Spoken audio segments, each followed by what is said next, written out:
God is in the slums, in the cardboard boxes where the poor play house. God is in the silence of a mother who has infected her child with a virus that will end both their lives. God is in the cries heard under the rubble of war. God is in the debris of wasted opportunity and lives. And God is with us if we are with them.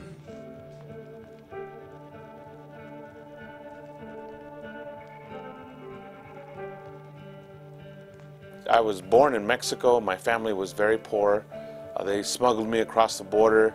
I remember stories about my family when they first got here, and they were so poor. They literally lived in garages. They rented a garage and saved their money before they could actually get a house to live in. By the time I was 19, I had gone to 19 different schools. We lived in a car for a while. We were homeless for a while. I remember my bedroom was in the back of an old '63 Cadillac. I remember I could crawl into the trunk from the back seat. As a kid, I thought it was pretty cool, but looking back, it was pretty hard. And I do remember the embarrassment of being homeless.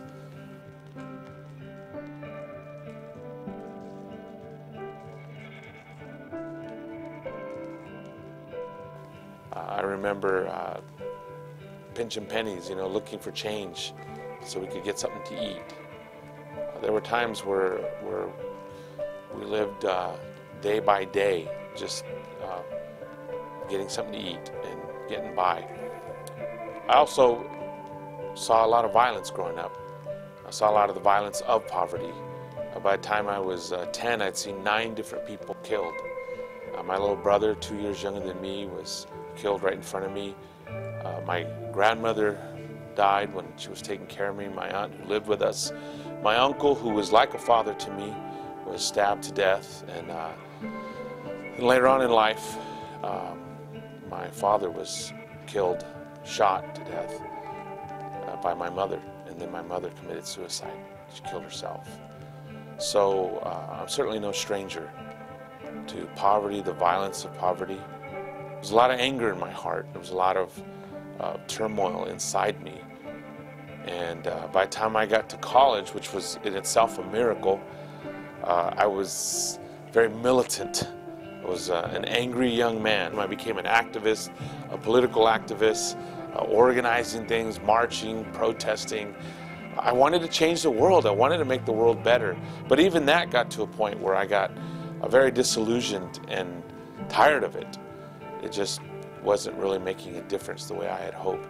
And I'll never forget when I studied about Jesus for the very first time and I saw that he was the true revolutionary, that he was the real radical, and his message and his plan really did change the world. My dream was to change the world, and today that dream is stronger than ever before. I want to change the world for God.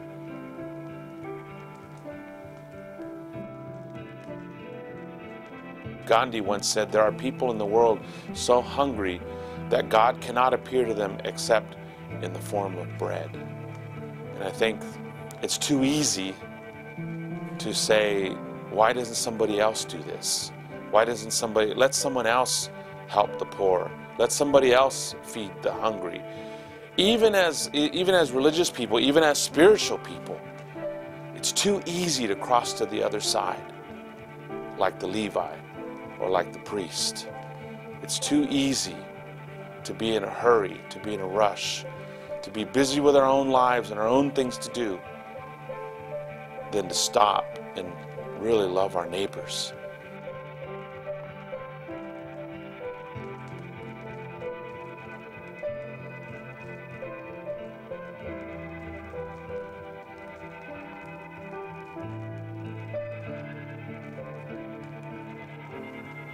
Jesus' gospel was proven by how he treated people.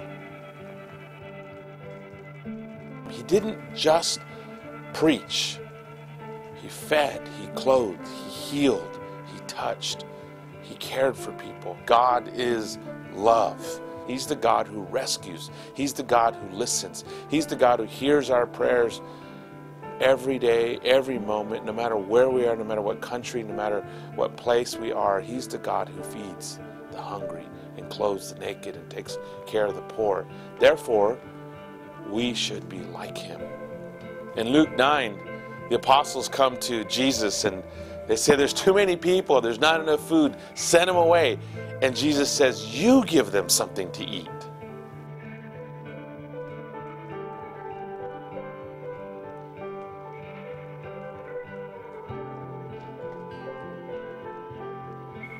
When we give something to somebody that there's no way they can give back to us, we're being just like God.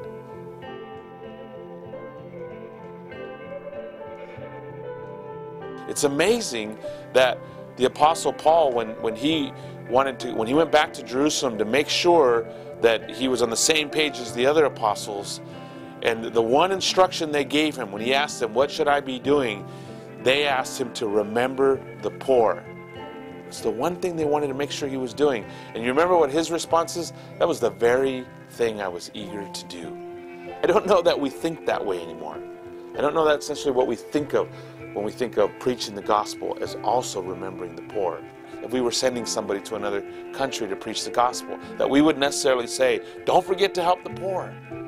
But it was certainly on their hearts. I started out very involved in the community. I became a Christian, got involved in a lot of other things, and got less and less involved in the community and serving the poor.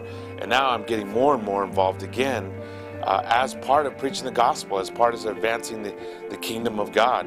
I believe that the world is changing and people want to see Jesus. So helping the poor, serving our communities is a very powerful way to help spread the gospel to a changing world.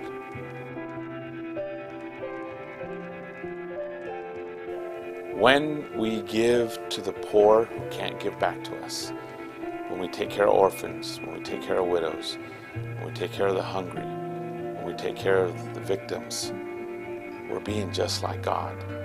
And that's pure religion.